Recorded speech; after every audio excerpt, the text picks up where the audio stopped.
L'agriculture au sens large, premier pilier du PND 2022-2026, est mise en exécution par l'implantation des zones agricoles protégées ZAP sur l'ensemble du territoire national. C'est une initiative qui vise à lutter contre la pauvreté, le chômage des jeunes, l'insécurité alimentaire et nutritionnelle et même la désarticulation du territoire national.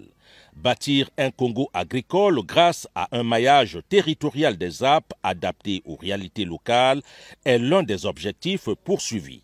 En visitant la ZAP de Mwindi, située dans le district de Ludima, le président de la République, Denis Sassou Nguesso, vient encourager les producteurs et surtout les jeunes qui se sont donnés à la pratique de l'agriculture. Dans la plantation de maïs, le chef de l'État a récolté quelques épis de maïs et en a distribué à quelques membres de sa suite. La ZAP de Mwindi compte 500 acteurs agricoles regroupés dans 39 coopératives. Elle dispose de 200 hectares de maïs en phase de maturation. Sur le terrain, le chef de l'État a procédé au lancement du planting des boutures de manioc sur une superficie de 200 hectares déjà labourés. À terme, la ZAP de Mwindi totalisera 1400 hectares de maïs et de manioc.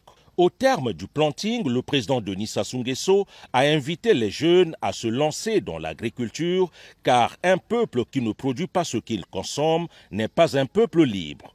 Je suis très content de voir que les jeunes se sont mis aux côtés de leurs parents ici et ce sera la même chose dans le pays. Les jeunes vont s'engager dans l'activité de production agricole et je suis très satisfait aux jeunes qui sont ici et je leur adresse toutes mes félicitations.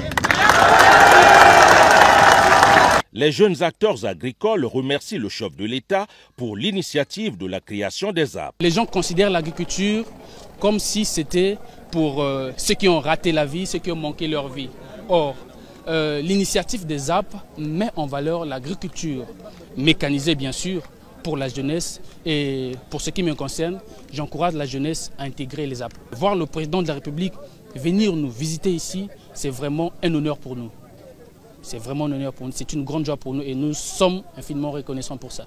Je demande à tous les jeunes de venir nous rejoindre, du moins ceux qui sont dans les rues, ceux qui ne font rien. Je demande à la jeunesse de nous rejoindre et c'est un travail noble. Nourrir les gens, c'est un travail très noble.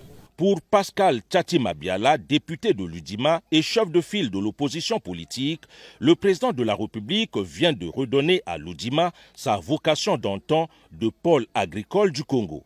J'ai traduit la pensée des paysans, ils sont bien contents que le président ait choisi l'Udima.